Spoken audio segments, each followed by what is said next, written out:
বাঙালি জাতি বিপ্লবী, বাঙালি জাতি সংগ্রামী, যে কারণে বাঙালি জাতি একটু অস্থির। মানে খুব দ্রুত সমর্থন দিই, দ্রুত সমর্থনও আমরা প্রত্যাহার করে নিই। উপদেষ্টা আসিফ নজরুল বলেছেন, এখন এমন একটা আইন তৈরি করা হবে যা সবাইকে সুরক্ষা দিবে। আসিফ নজরুল সাহেব ভালো মানুষ, বিচক্ষণ, লেখাপড়া করা। তিনি যেটা বলেছেন এই জন্য আমি তাকে ধন্যবাদ দিই।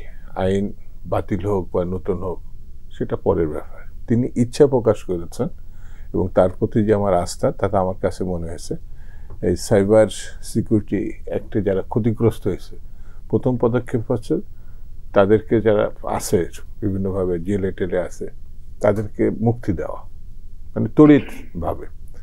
2 নম্বর হচ্ছে মানুষের স্বার্থে আইন না, মানুষকে দমানোর জন্য আইন, এই সিদ্ধান্ত সরকারকে নিতে হবে।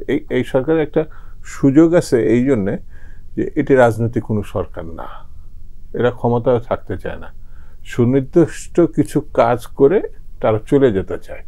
সেই কারণে আমার কাছে মনে হয় তিনি যেটা বলেছেন আইন উপদেষ্টা, যে কালো আইন যেটা আছে তিনি সেগুলো বাতিল করবেন। তো আমি এই সরকারের চরিত্র এবং ইচ্ছার প্রতি আস্থা রাখছি। তবে একটা জিনিস আপনাকে মনে রাখতে হবে, যখন যে সরকারই আসুক না কেন ভালো কথাই বলে, কোনো সরকারই খারাপ কথা বলে সরকারে আসে না, বিশেষ করে রাজনৈতিক দলগুলো। আর এটা তো একটা, যেটা এই যে নূর ভাই বললেন না, এটা একটা বিপ্লব। কেউ কেউ বলেছে যে দ্বিতীয় স্বাধীনতা, মানে প্রত্যাশার জায়গা থেকে কিন্তু তারা এই স্বপ্নের কথাগুলো বলছে। এই সরকারি বিপদটা এই প্রত্যাশা এবং তাদের যে স্বপ্ন পূরণের কতটা সামর্থ্য আছে সেটার উপরে, মানে চাপটা, মানে চারিধারে তো জঞ্জাল, চারিধারে তো সমস্যা। মানে এটা কিন্তু 16 বছরের জঞ্জাল। হঠাৎ করে একটা সরকার এসে, যত ভালো সরকারই আসুক না, তাদের কাছ থেকে একটা মুক্তি পাওয়ার যে ইচ্ছা, ভালো থাকার ইচ্ছা, কালো আইনের থেকে আমরা বেরিয়ে আসার যে ইচ্ছা, সেইগুলো তারা কতটা পূরণ করতে পারবেন বা কতটা পূরণ করা সম্ভব, এটা আগামী দিনে বলবে, আগামী দিন বোঝা যাবে। তবে আমার কাছে মনে হয় যেহেতু কোনো নির্দিষ্ট দলের না এবং নির্দিষ্ট কোনো রাজনৈতিক লক্ষ্য নয়, সেটা হচ্ছে গণতন্ত্রের প্রতি তাদের যে মানে সমর্থন, আশা, সেগুলো প্রতিষ্ঠা করা, সেই জন্য তারা ভালো কিছু করতে পারবেন, এটা আমার বিশ্বাস। তবে বাংলাদেশ, আমরা জাতিগতভাবে খুব বুদ্ধিমান, তো মানে খুব মেধাবী, বাঙালি জাতি বিপ্লবী, বাঙালি জাতি সংগ্রামী, যে কারণে বাঙালি জাতি একটু অস্থির। মানে খুব দ্রুত সমর্থন দিই, দ্রুত সমর্থনও আমরা প্রত্যাহার করে নিই।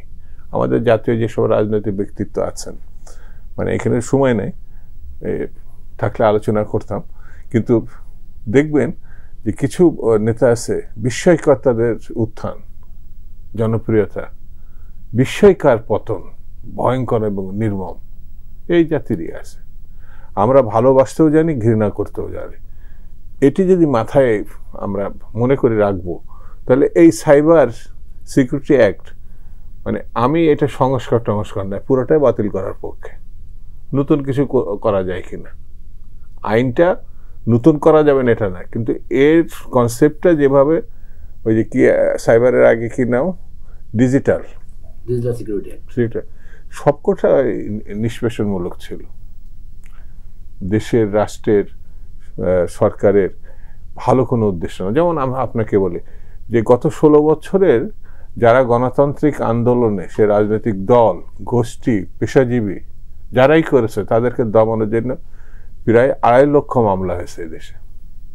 2.5 লক্ষ, 60 লক্ষ তার আসামি।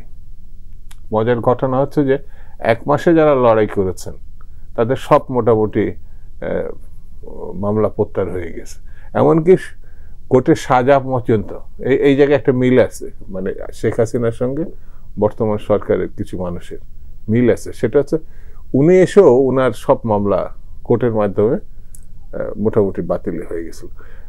সাংবাদিকরা যখন প্রশ্ন করছে যে বিরোধী দল তো অন্যান্যরাও আছে, বিশেষ করে বিএনপি, স্পষ্ট করে বলছেন আমরা বিএনপির জন্য মামলা প্রত্যাহার করার জন্য আসি নাই, এখন যদি এই সরকার এই কথা বলে নাই, আমি আর এখনো প্রত্যাশা যে এই মামলা প্রত্যাহার হয়ে যাবে। যদি না হয় তাহলে অতীতের সঙ্গে বর্তমানে তো ফারাক একটু কঠিন হবে। সেই জন্য আমার কাছে মনে হয় শুধু সাইবার সিকিউরিটি অ্যাক্ট না, গণতন্ত্র, মত প্রকাশ, বাক স্বাধীনতা, লেখার স্বাধীনতা, ইচ্ছা প্রকাশের জন্য যে আইন দরকার সেই আইনের দিকে অন্ততপক্ষে আসিফ নজরুলের কাছে আমরা এই প্রত্যাশা করতেই পারি।